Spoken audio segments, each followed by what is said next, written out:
The lawyer slid the envelopes across the table one by one like he was dealing cards in a game no one wanted to lose. My uncle received $12 million and a vacation estate in Aspen. My cousin Sophia got shares in my grandfather's hotel chain. Even my brother, who hadn't visited Grandpa in almost 3 years, walked away with more money than most people see in a lifetime. The room was filled with quiet satisfaction disguised as grief. Polite smiles. Controlled tears. Expensive watches glinting beneath the cold lights of the law office. And then there was me. For Evelyn Carter, the lawyer said, pausing just long enough for everyone to look in my direction. $50. Silence. Not 50,000. Not stocks. Not property. Just $50. 2 crisp bills placed gently on the polished mahogany table, like a joke no one wanted to say out loud. My brother laughed first. Short. Sharp. Pull. Oh my God, he muttered under his breath. That's actually embarrassing. Across from him, my aunt covered her smile with the rim of her coffee cup, pretending to cough. My father leaned back in his chair with the kind of expression people wear when life finally confirms every bad opinion they've ever had about you. Guess Dad knew who was worth investing in, he said quietly. No one defended me. Not one person in that room thought maybe there had been a mistake. Maybe the lawyer had missed a page. Maybe my grandfather, one of the most calculating businessmen in New York, hadn't intentionally left his granddaughter $50 while handing millions to people who barely remembered his birthday. But I knew something they didn't. My grandfather never did anything without a reason. I picked up the money slowly, trying not to let my hands shake. The bills felt strangely stiff between my fingers. The overhead lights reflected faintly across the paper, and for a second, I noticed something odd near the serial number on one of them. A tiny black mark. Almost invisible. Most people wouldn't have noticed it. But Grandpa had trained me to notice things nobody else cared about. When people want to hide the truth, he once told me while teaching me chess as a child, they never lock it away. They leave it in plain sight and trust everyone to ignore it. At the time, I thought he was talking about the game. Now, sitting in that suffocating office while my family silently celebrated my humiliation, I wasn't so sure anymore. The lawyer cleared his throat awkwardly. If everyone would sign the final documents. I think we're done here, my father interrupted, already standing. The others followed immediately, conversations shifting away from grief and directly into investment plans, taxes, vacation homes, stock transfers. It happened so fast it almost made me dizzy. Less than 2 weeks after my grandfather's funeral, and his children were already discussing his death like a completed business transaction. I stayed seated. No one noticed. That wasn't unusual. In my family, I had always been the quiet one. The disappointing one. My older brother, Daniel, had inherited my father's confidence and my mother's talent for performing exactly the right emotions at exactly the right time. He could walk into a room full of strangers and leave with business deals, phone numbers, and admiration before dessert arrived. I was different. I listened more than I spoke. I noticed things people wished I didn't. And in a family built on appearances, that made everyone uncomfortable. Especially my grandfather. Or at least, that's what everyone believed. To the outside world, William Carter was a legend. Billionaire investor. Real estate titan. Ruthless negotiator. The kind of man magazines called visionary because they were too afraid to call him dangerous. Politicians shook his hand too eagerly. CEOs lowered their voices when he entered a room. Entire companies collapsed because he lost interest in them. But that wasn't the version I knew. The man I knew hated attention. He drank black coffee at 6 every morning and read financial reports with a pencil in his hand, circling mistakes no one else caught. He believed silence revealed character faster than conversation ever could. And during the final year of his life, when cancer reduced him from a giant into something painfully fragile, I was the only family member who stayed long enough to see who he became without power. Everyone else visited in performances. My father arrived wearing $1,000 suits and checking his watch every few minutes. My aunt brought flowers still wrapped in plastic because she forgot to remove the price tags. Daniel stopped by twice in 8 months and somehow managed to talk about himself both times. I stayed because someone had to. I adjusted Grandpa's blankets when the nurses got too busy. I read the newspaper aloud when his eyesight started failing. I listened to the same stories over and over again, pretending I hadn't memorized every sentence years ago. One night, about a month before he died, I found him awake long after midnight, staring out the hospital window at the city skyline. You know what the problem with money is? He asked quietly. I sat beside him. What? It confuses people into thinking they're loved. His voice sounded tired, smaller than I'd ever heard it before. You don't believe that? I asked. He looked at me then. Really looked at me. No, he said. Because I've spent my entire life watching people love what I could do for them. I didn't know how to respond to that. After a moment, he smiled faintly. You're the only one who sits with me without looking uncomfortable. That's not true. It is, he said gently. The others are waiting for me to die.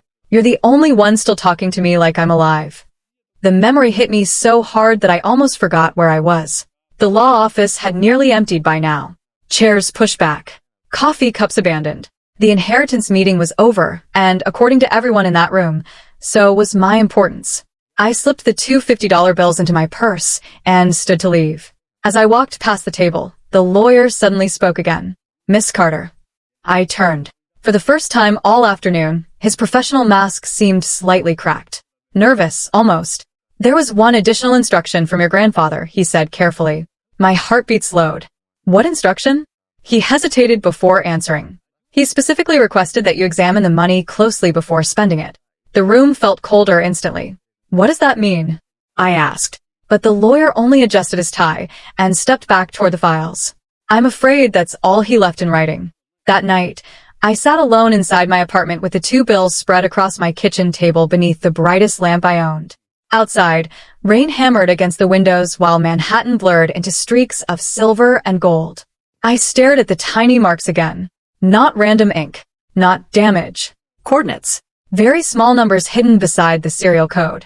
Numbers so carefully placed they were almost impossible to notice unless you were searching for them. And suddenly, I remembered something Grandpa once told me years earlier while we stood inside an old bank downtown. If I ever leave you a puzzle, he had said casually, don't trust the people around you. Trust the details. At the time, I laughed.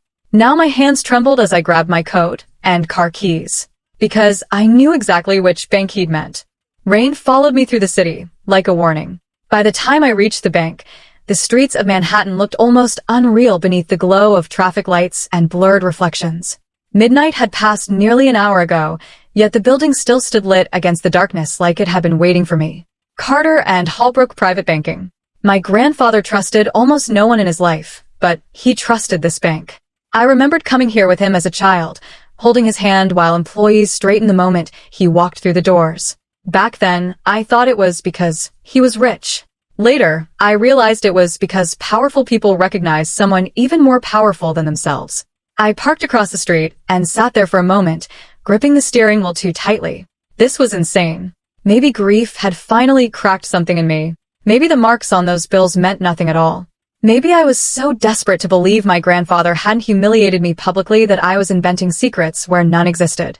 But then I remembered the way the lawyer looked at me before I left. Nervous. Careful. Like he knew more than he was allowed to say. And I remember my grandfather's voice. Trust the details. The bank lobby was nearly empty when I entered. Marble floors. Soft golden lighting. Silence expensive enough to feel intimidating. A security guard near the entrance glanced up from his desk, his posture immediately sharpening when he saw the Carter name on the ID I handed him. I need to speak with someone regarding William Carter, I said. The guard's expression changed instantly. Respect mixed with caution. One moment, Miss Carter. He disappeared through a side hallway while my pulse hammered in my throat. A minute later, an older man in a dark gray suit emerged from a private office near the elevators. Silver hair. Calm eyes. Perfect posture. Evelyn Carter, he asked. I nodded. My name is Arthur Bennett. I was your grandfather's personal advisor for almost 20 years.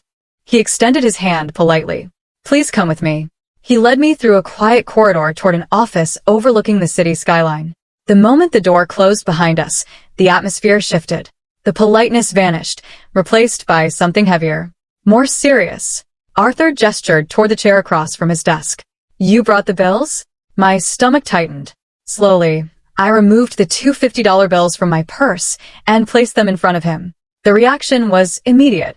Arthur's face lost color so quickly it startled me.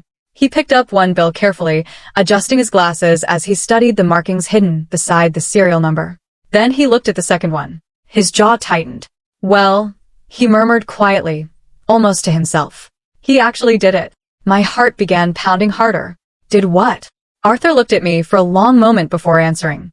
Your grandfather prepared instructions in the event that certain members of your family proved exactly who they are. The room suddenly felt smaller. What are you talking about? Instead of answering immediately, he stood and crossed toward a locked cabinet built into the wall behind him. He entered a code slowly, then unlocked a steel compartment hidden inside. From it, he removed a sealed cream-colored envelope. My name was written across the front in my grandfather's handwriting. Evelyn. The sight of it nearly knocked the air from my lungs. Arthur placed the envelope gently on the desk between us. Mr. Carter instructed me to give this to you only if you arrived carrying those bills personally. I stared at him. You knew. We knew there was a possibility, he corrected carefully. But your grandfather believed people reveal themselves best when money is involved. He wanted to test something. A cold feeling crept through my chest. The will, I whispered. The $50 was never your inheritance. Silence crashed through the room. Arthur folded his hands together. Your grandfather created 2 separate estates. One public, one private. I couldn't breathe for a second. No, I said automatically.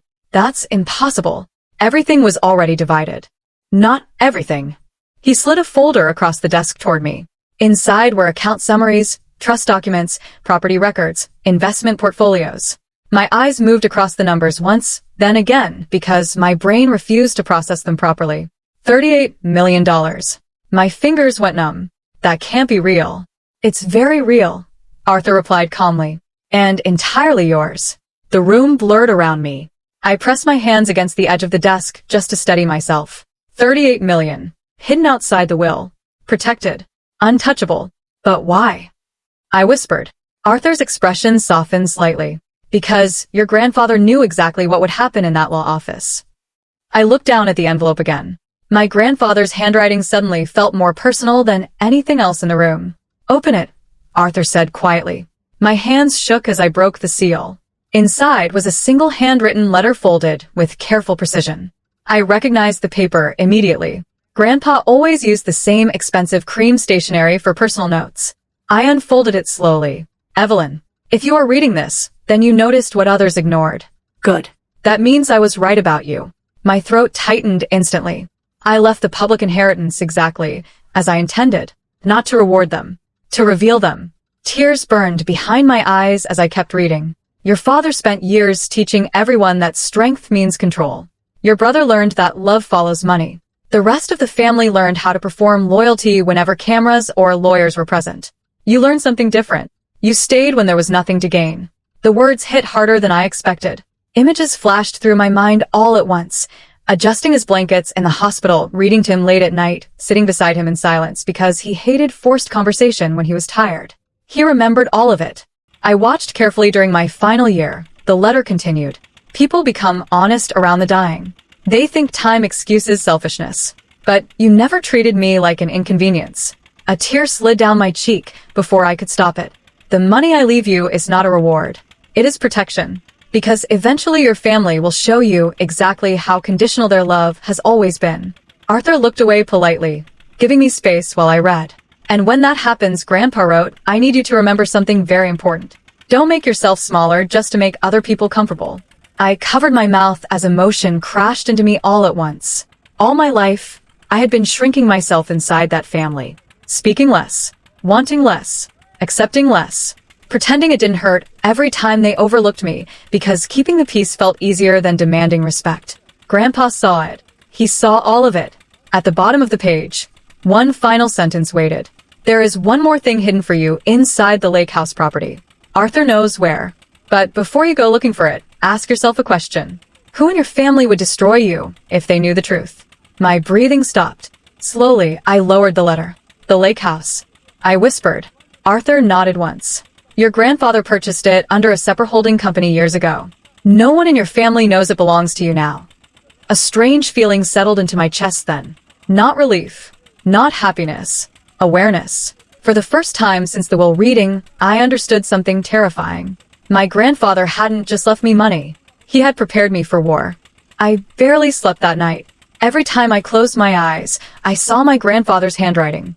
He had prepared me for war. By morning, Manhattan looked sharp and colorless beneath the winter clouds, but something inside me had changed. For the first time in my life, I wasn't reacting to my family. I was thinking ahead of them. And somehow, that felt far more dangerous. Arthur arranged for me to visit the lake house the following afternoon. The property sat nearly 3 hours outside the city, hidden behind dense trees and iron gates at the edge of a frozen lake in upstate New York. I understood immediately why my grandfather loved it. Silence lived there naturally. No cameras. No investors. No pretending. Just stillness. Snow crunched beneath my boots as I walked toward the house, my breath fogging in front of me. The cabin itself looked modest from the outside, but inside, everything carried Grandpa's presence. The scent of cedarwood. The old jazz records stacked beside the fireplace. A chessboard left half-finished near the window. It didn't feel abandoned. It felt like he had stepped out moments ago and might return at any second. Arthur handed me a small brass key. He told me to give you this only after you read the letter. What does it open? You'll see. He led me downstairs into a narrow hallway I didn't remember from childhood visits. At the very end stood a locked wooden door hidden almost seamlessly into the wall paneling. My pulse quickened as I slid the key into the lock. The door opened slowly. Inside was a private office. Not the massive corporate office my grandfather used in Manhattan. This room was different. Personal. Real. Shelves filled with journals. Locked filing cabinets. Photographs no one had ever seen. And at the center of the room sat a long oak desk with another envelope waiting neatly on top. This one wasn't addressed to me. It was addressed to my father. What is this? I whispered.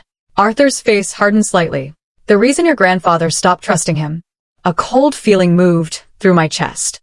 I opened the envelope carefully. Inside were copies of financial records, signatures, transaction histories, offshore transfers. At first, the numbers meant nothing. Then suddenly everything connected at once. My father had been stealing from him. For years. Not enough to destroy the company. Just enough to hide beneath larger transactions. Small percentages moved quietly through shell accounts under fake consulting firms. Millions taken slowly over time. I looked up in shock. Grandpa knew. Arthur nodded grimly. He discovered it 2 years ago. Why didn't he expose him? Because he wanted to see if your father would ever confess on his own. I almost laughed at how impossible that sounded. My father would never confess to anything that made him look weak. That's why the public inheritance was smaller than expected, Arthur continued. Your grandfather redirected most of his personal wealth before the will was ever drafted. Suddenly, the entire puzzle became horrifyingly clear. The fake inheritance. The humiliation. The hidden fortune. The test. Grandpa had exposed everyone without saying a word. And now I understood the final lesson. Money didn't reveal character. Power did. My phone rang suddenly, shattering the silence. Daniel. I stared at the screen for a moment before answering. Well, my brother said immediately, looks like little Evelyn's full of surprises. Someone had talked. I kept my voice calm. What do you want? What do I want? He laughed bitterly. Maybe an explanation for why Grandpa secretly handed you a fortune while the rest of us got scraps. Scraps. The word almost made me smile. You received millions, I said quietly. Compared to what you got? Don't play innocent. His voice sharpened. Dad's furious. Of course he was. Because deep down, he already suspected the truth. I don't owe you an explanation, I replied. A long silence followed. Then Daniel lowered his voice. You know Dad saying you manipulated Grandpa near the end. The words landed exactly where he intended them to, but this time, something was different. For once, I didn't feel small hearing them. He can say whatever he wants. You're seriously choosing money over family? I looked around the hidden office, at the evidence, at the years of lies, at the carefully protected truth my grandfather had trusted me to uncover. No, I said calmly. I'm choosing myself for the first time. He hung up on me. 3 days later, my father arrived at my apartment unannounced. Alone. The moment I opened the door, I saw it in his eyes. Panic disguised as anger. You've been talking to Arthur Bennett, he said immediately. I crossed my arms. Maybe. He stepped inside without permission, tension radiating from him. Listen to me carefully. Whatever lies my father filled your head with before he died. They weren't lies. His expression froze. For the first time in my entire life, my father looked afraid of me. I walked to the kitchen slowly, opened the folder containing the financial records, and placed it on the counter between us. His face lost color page by page. You stole from him, I said quietly. No. You stole from your own father while he was dying. His jaw tightened violently. You don't understand how this family works. Then explain it to me. He looked exhausted suddenly. Older. Smaller. Everything I did, he snapped, was for this family. I almost believed he believed that himself. Did you ever love him? I asked softly. The question hit harder than accusation ever could. My father stared at me in silence. And in that silence, I finally got my answer. Not long after that, everything collapsed quickly. Internal investigations began inside the company after anonymous evidence reached the board of directors. My father quietly resigned before criminal charges could move forward publicly. Daniel disappeared from New York almost overnight after several of his investments failed without family money protecting him. The Carter empire survived. But the illusion of our family didn't. Months later, I returned alone to the lake house. Spring had finally arrived, melting the snow around the lake into silver reflections beneath the morning sunlight. The world felt quieter now. Cleaner somehow. I sat on the dock wrapped in one of Grandpa's old coats, reading through one of his journals while the wind moved softly across the water. Inside the final pages, I found a sentence underlined twice in black ink. The greatest freedom in life is becoming someone nobody can manipulate anymore. I stared at those words for a long time, because that was the real inheritance. Not the money, not the properties, not the revenge. Freedom. For most of my life, I thought survival meant staying quiet enough to avoid disappointing people. I thought love had to be earned by making myself easier to tolerate. Smaller. Softer. Less visible.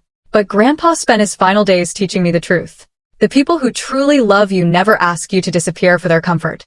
A year later, I sold my apartment in Manhattan and quietly rebuilt my life far away from the version of myself my family created.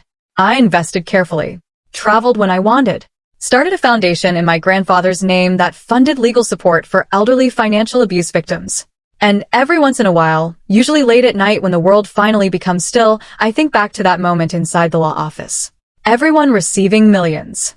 Everyone believing they had won. Everyone laughing when I was handed $50. What they never understood was this. My grandfather didn't leave me the smallest inheritance. He left me the only one that mattered.